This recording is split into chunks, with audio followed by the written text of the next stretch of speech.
Hello everyone, I'm Shalini Singh and welcome back to Achieve It. Today we are going to study the sixth poem from your first flight book, and the name of this poem is Amanda, written by Robin Klein. तो first of all Robin Klein के बारे में बात करते हैं.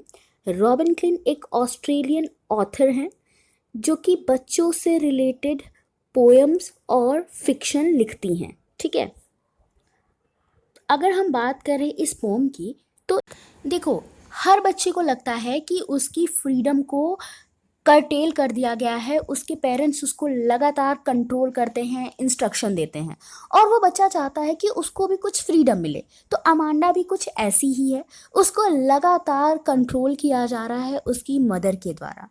देखो, यहाँ पे क्लियर नहीं है कि मदर ही उसको ये इंस्ट्रक्शन दे रही हैं, लेकिन चांसेस हैं कि मदर ही दे रही हैं. क्यों?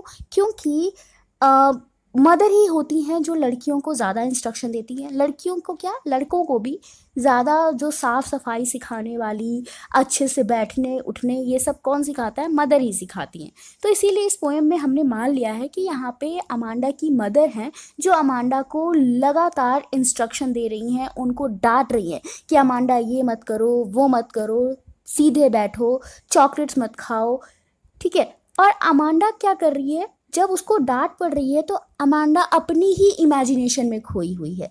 वो अपनी माँ की बातों को सुन तो रही है मगर उसको अडॉप्ट नहीं कर रही है. ठीक है, वो अपने ही दुनिया में खोई हुई है.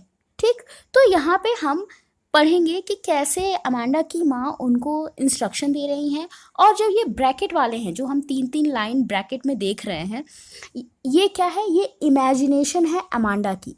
जब भी उसकी मम्मी उसको डांटती हैं, उसको कुछ इंस्ट्रक्शन देती हैं, अमांडा अपनी ही दुनिया में खोई रहती है, अपने ही इमेजिनेशन में खोई रहती है. ठीक है, तो स्टार्ट करते हैं पोएम को. Don't bite your nails Amanda, don't hunch your shoulders Amanda, stop that slouching and sit up straight Amanda. अब देखो, यहाँ पे हंच का मतलब होता है बेंड करना, स्लाउचिंग का मतलब होता है sitting in a lazy manner, बहुत ही झुक के बैठना. तो यहाँ पे अमांडा की मदर अमांडा को बोल रही हैं कि अपने नेल्स को बाइट मत करो अमांडा, और अपने कंधों को मत झुकाओ, अच्छे से बैठो, झुक के मत बैठो, सीधे बैठो. ठीक है, अब अमांडा क्या सोचती है? ये जो ब्रैकेट वाला है ये अमांडा की इमेजिनेशन है. There is a languid emerald sea where the sole inhabitant is me, a mermaid drifting blissfully. देखो, लैंग्वेज का मतलब होता है एकदम शांत, रिलैक्स्ड. एमरल्ड क्या होता है? एक ग्रीन कलर का स्टोन होता है. और इनहैबिटेंट का क्या मतलब होता है? निवासी. मर्मेड क्या है? मर्मेड एक इमेजरी क्रिएचर है जिसकी अपर बॉडी फीमेल की होती है, लड़की की होती है, और जो उसकी लोअर बॉडी होती है वो फिश की होती है. ठीक है, और ड्रिफ्टिंग का मतलब क्या होता है? ड्रिफ्टिंग का मतलब होता है carried slowly by the water, पानी में एकदम आराम से धीरे धीरे बहना. ब्लिसफुली यानी कि हैप्पीली. ठीक है, तो अमांडा क्या सोच रही है? वो सोच रही है कि एक बड़ा सा हरा समुद्र होता, शांत समुद्र होता, और जिसमें एक लौती वहाँ की निवासी मैं होती. यानी कि अमांडा अपने आप को इमेजिन कर रही है कि वो मरमेड होती और वो उस हरे से बड़े समुद्र में आराम से ब्लिसफुली तैर रही होती. उसको पानी जहाँ ले जा रहा होता वो जा रही होती. उसको कोई टेंशन नहीं होती कि कैसे चलना है, कैसे बैठना है, कोई टेंशन नहीं. ठीक है, तो ये अमांडा सोच रही है. अब फिर उसकी मम्मी यहाँ पे कहती हैं, did you finish your homework Amanda, did you tidy your room Amanda, I thought I told you to clean your shoes Amanda. तो यहाँ पे अमांडा की मदर अमांडा से कह रही हैं कि क्या तुमने अपना होमवर्क फिनिश किया? क्या तुमने अपने रूम को साफ़ किया? क्या तुमने अपने शूज़ को साफ़ किया? मुझे याद है कि मैंने तुमसे कहा था कि शूज़ को साफ़ करना है. तो यहाँ पे उसकी मदर फिर उसको डांट रही हैं. अब अमांडा की इमेजिनेशन देखो, ये जो ब्रैकेट में है अमांडा की इमेजिनेशन है. वो क्या सोच रही है जब उसको डांट पड़ रही है? तो I am an orphan roaming the street, a patterned soft dust with my hushed bare feet. The silence is golden, the freedom is sweet. Roaming का मतलब होता है घूमना इधर से उधर. ऑर्फन का मतलब होता है एक ऐसा बच्चा जिसके पेरेंट्स ना हो, अनाथ. हश्ड का मतलब होता है क्वाइट, काम, एकदम शांत. ठीक है, बेयर फीट यानी कि नंगे पैर। तो यहाँ पे अमांडा कह रही है कि काश मैं अनाथ होती, जो आराम से पूरे स्ट्रीट में, पूरे मोहल्ले में इधर उधर घूमती रहती, कोई मुझे रोकने टोकने वाला नहीं रहता, और मेरे पास शूज़ भी नहीं होते, मेरे नंगे पैर होते, और मैं घूम रही होती स्ट्रीट में बेयर फीट, नंगे पैरों के साथ, और जो डस्ट है, जो धूल है, उस पे मैं कुछ पैटर्न बना रही होती अपने पैरों के साथ। और फिर वो कहती कितनी शांति होती उस समय, और कितना अच्छा फ्रीडम होता, क्योंकि मेरे पास मेरे पेरेंट्स तो होते नहीं जो मुझे डांटते। तो यहाँ पे अमांडा इतनी ज़्यादा परेशान हो गई है अपनी मम्मी से, अपनी मदर से, कि वो चाहती है कि वो अनाथ ही हो जाए, ठीक है। और वो कह रही है कि साइलेंस क्या है, गोल्डन है, मतलब गोल्डन मतलब प्रीशियस। वो इतनी उसको डांट पड़ती है, हमेशा उसकी मम्मी चिल्लाती रहती हैं, तो अमांडा ये कह रही है कि उसके लिए जो साइलेंस है, जो शांति है, वो बहुत ही प्रीशियस है, क्योंकि उसको शांति तो मिल नहीं पा रही है। और वो कहती है कि फ्रीडम कैसी है, स्वीट है, क्योंकि उसको फ्रीडम भी नहीं मिल पा रही है। तो उसको क्या चाहिए, शांति चाहिए और फ्रीडम चाहिए, ठीक है। उसके बाद नेक्स्ट स्टैंजा में है, don't eat that chocolate Amanda, remember your acne Amanda, will you please look at me when I am speaking to you Amanda. अब उसकी मदर फिर कह रही हैं कि चॉकलेट मत खाओ अमांडा, तुमको याद है ना कि तुमको एक्ने हो जाता है, एक्ने का मतलब होता है पिंपल, तो तुमको पिंपल हो जाता है, तो इसीलिए तुम चॉकलेट मत खाओ। और जब मैं तुमसे बात कर रही हूँ तो तुम मेरी तरफ देखो। होता क्या है, जनरली बच्चे इधर उधर देखने लगते हैं, अमांडा भी अपनी ही इमेजिनेशन में खोई हुई है, तो वो अपनी मदर की तरफ तो देख नहीं रही है, वो इधर उधर देख रही है। तो उसकी मदर कहती है कि जब मैं तुमसे बात कर रही हूँ तो मेरी तरफ देखो अमांडा, ठीक है। अब देखो अमांडा क्या सोच रही है, I am Rapunzel, I have not a care, life in a tower is tranquil and rare, I'll certainly never let down my bright hair। अगर आपने रपंजल के बारे में सुना होगा, रपंजल की कहानी पढ़ी होगी, तो आपको पता होगा कि रपंजल कौन थी। देखो, रपंजल एक फेरी टेल में लड़की थी जिसकी मदर एक चुड़ैल थी, एक विच थी। और रपंजल की मदर ने रपंजल को एक लंबे से टार में रखा था, बहुत ही ऊंचा वो टार था, उसमें रपंजल को उन्होंने रखा था। क्यों रखा था, क्योंकि वो नहीं चाहती थी कि रपंजल बाहरी दुनिया में जाए, बाहरी लोगों से मिले, ठीक है। वो चाहती थी कि रपंजल खाली मुझे पहचाने, वो मुझे जाने। और रपंजल के बाल वो कभी नहीं काटी थी, रपंजल के बहुत लंबे लंबे बाल थे। तो जब भी रपंजल की माँ को रपंजल से मिलना रहता था, तो वो रपंजल के बालों को पकड़ के चढ़ती थी। रपंजल अपने बाल लटकाती थी टार की खिड़की में से, और उसको पकड़ के जो रपंजल की माँ थी वो रपंजल के पास पहुंच जाती थी। तो अमांडा कहती है कि क्या हूँ, मैं रपंजल हूँ, और मुझे किसी भी बात की चिंता नहीं है, क्योंकि मैं एक टार में रहती हूँ, और टार में जो लाइफ है वो एकदम शांत है और रेयर है। रेयर क्यों है, क्योंकि वैसी लाइफ सबको नहीं मिलती। अमांडा को रपंजल की लाइफ बहुत ही अच्छी लग रही होती है, क्योंकि वो एकदम शांति से, आराम से अकेले टार में रहती है। फिर अमांडा कहती है कि मैं कभी भी किसी के लिए भी अपने बाल नीचे नहीं लटकाऊंगी। रपंजल क्या करती थी, अपनी माँ के लिए अपने बाल लटकाती थी। उसकी माँ को जब उससे मिलना होता था, वो उसके बाल को पकड़ के ऊपर चढ़ती थी। तो अमांडा कहती है मैं तो अपने बाल कभी भी किसी के लिए नहीं लटकाऊंगी, अपनी माँ के लिए भी नहीं लटकाऊंगी, क्योंकि उसको क्या चाहिए होती है, शांति चाहिए होती है, ठीक है। उसके बाद नेक्स्ट स्टैंजा है, stop that sulking at once Amanda, you are always so moody Amanda, anyone would think that I nagged at you Amanda. Sulking का क्या मतलब होता है, सल्किंग का मतलब होता है इन अ बैड मूड। मूडी का मतलब होता है अनस्टेबल, जिसका मूड अभी कुछ हुआ, दूसरे मोमेंट में कुछ हुआ, मतलब जिसका मूड एकदम से चेंज होता रहता है, ठीक है। नेग्ड का मतलब होता है स्कोल्ड करना, डांटना, ठीक है। तो यहाँ पे अमांडा की मदर फिर से कह रही हैं कि Amanda don't be in a bad mood, अपना मूड मत खराब करो, ठीक है। और तुम एकदम मूडी हो, तुम तुरंत कभी खुश हो जाती हो, कभी दुखी हो जाती हो, तो ऐसा भी मत रहो, तुम मूडी भी मत बनो, क्योंकि अगर कोई देखेगा तुम्हारा चेहरा तो उसे यही लगेगा कि मैंने तुम्हें डांटा है। देखो, अब उनकी मदर एक तो डांट भी रही है, ऊपर से वो ये भी चाहती है कि अमांडा दुखी ना दिखे, अमांडा अपना मूड ना खराब करे, ठीक है, ऐसा हो सकता है क्या? ऐसा वैसे जनरली होता है ना कि पेरेंट्स हमें मारते भी हैं, हमें डांटते भी हैं, फिर वो उम्मीद भी करते हैं कि हम अपना मूड ना खराब करें, हम दूसरे को देख के ये ना लगे कि हमें मार पड़ी है, हमें डांट पड़ी है ना। तो वही चीज़ यहाँ पे अमांडा की मदर के साथ भी है। ठीक है, तो आई होप आपको पूरी पोएम समझ में आई होगी। अब हम देखेंगे कि इस पोएम में कौन कौन सी लिटरेरी डिवाइसेस यूज हुई हैं। तो स्टैंजा वाइज हम देखेंगे। फर्स्ट स्टैंजा में यहाँ पे जो पहली लिटरेरी डिवाइस यूज हुई है वो है एनाफोरा।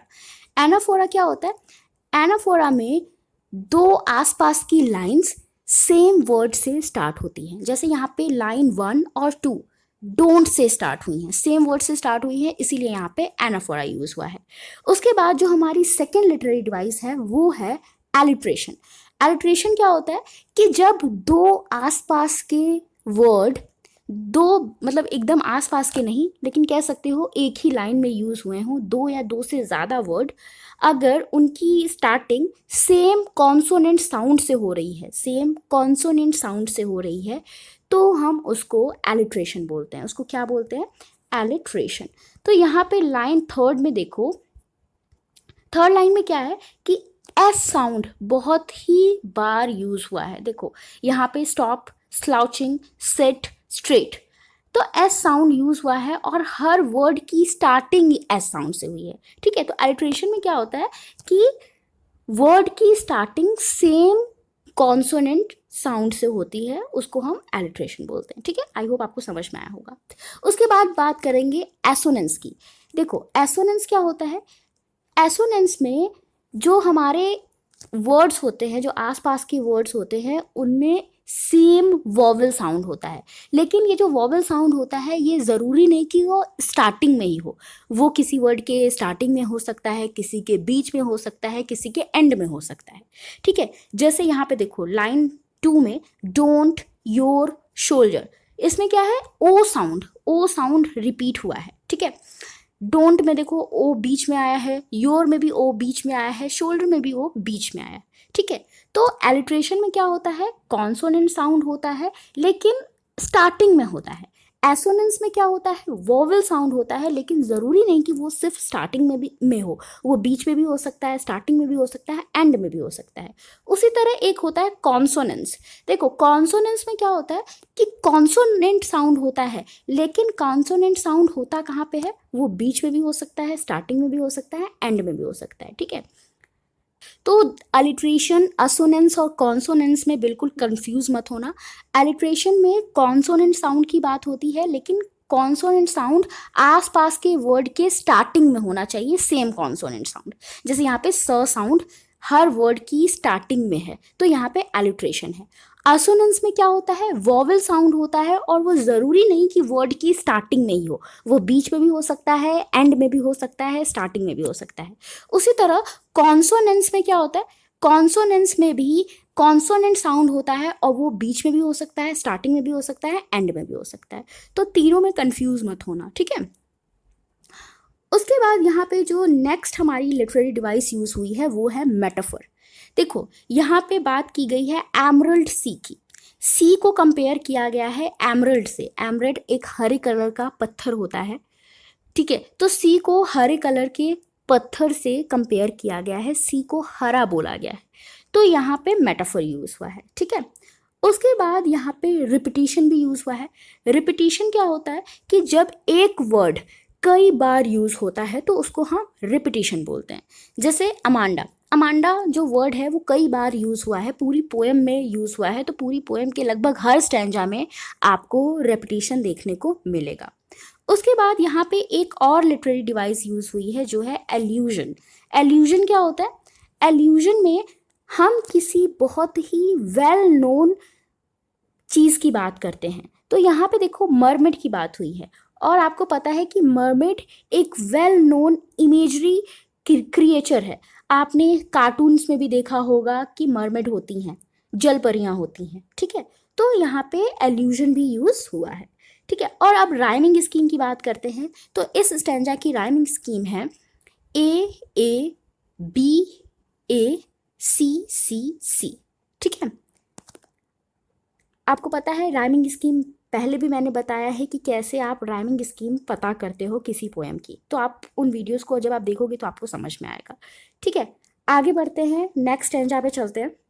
नेक्स्ट स्टैंजा में भी एनाफोरा यूज हुआ है। देखो, दो लाइंस जो हैं आसपास की लाइन सेम वर्ड से स्टार्ट हुई हैं, इसीलिए यहाँ पे भी एनाफोरा है। और यहाँ पे भी रेपिटेशन है, क्योंकि अमांडा बार बार रिपीट हुआ है, तो यहाँ पे भी रेपिटेशन है।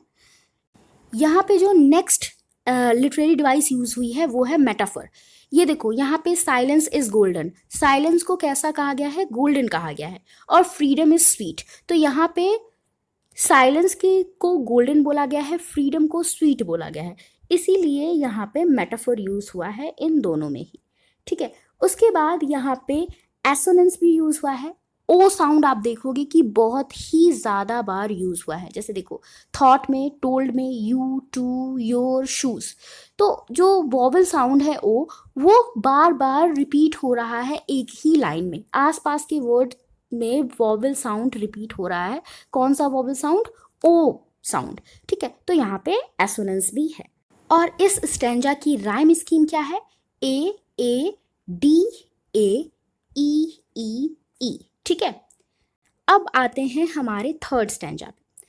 तो देखो, इसमें सबसे पहले यूज हुआ है एसोनेंस। एसोनेंस क्यों? क्योंकि यहाँ पे भी ओ साउंड बहुत ही ज़्यादा प्रोमिनेंट है, बहुत बार यूज हुआ है। देखो, यू में भी ओ साउंड है, लुक, यू, टू, यू, तो यहाँ पे ओ साउंड बहुत ही प्रोमिनेंट है, कई बार यूज हुआ है एक ही लाइन में, आसपास के वर्ड में ओ साउंड बार बार यूज हुआ है, इसीलिए यहाँ पे क्या है? एसोनेंस है। ठीक है, इसको ध्यान में रखना। उसके बाद यहाँ पे रिपीटेशन भी यूज हुआ है, अमांडा कई बार यूज हुआ है, तो यहाँ पे रिपीटेशन भी है। और उसके बाद यहाँ पे एल्यूजन भी यूज हुआ है। देखो, मैंने भी अभी आपको बताया कि एल्यूजन में क्या होता है कि जब भी किसी वेल नोन पर्सन को, वेल नोन क्रिएचर को, वेल नोन एनिमल को यूज़ किया जाता है, उनका नाम यूज़ किया जाता है, तो वहाँ पे एल्यूजन होता है। तो यहाँ पे जो रपंजल है वो भी एक वेल नोन फेरी टेल की कैरेक्टर है। ठीक है, फेरी टेल की एक वेल नोन कैरेक्टर है, रपंजल बहुत ही फेमस है, इसीलिए इसका नाम यहाँ पे यूज़ हुआ है। यहाँ पे क्या होगा? एल्यूजन होगा। ठीक है, एल्यूजन होगा। क्यों? क्योंकि रपंजल का नाम यहाँ पे यूज़ हुआ है। ठीक है, उसके बाद इस स्टैंजा की राइम स्कीम क्या है?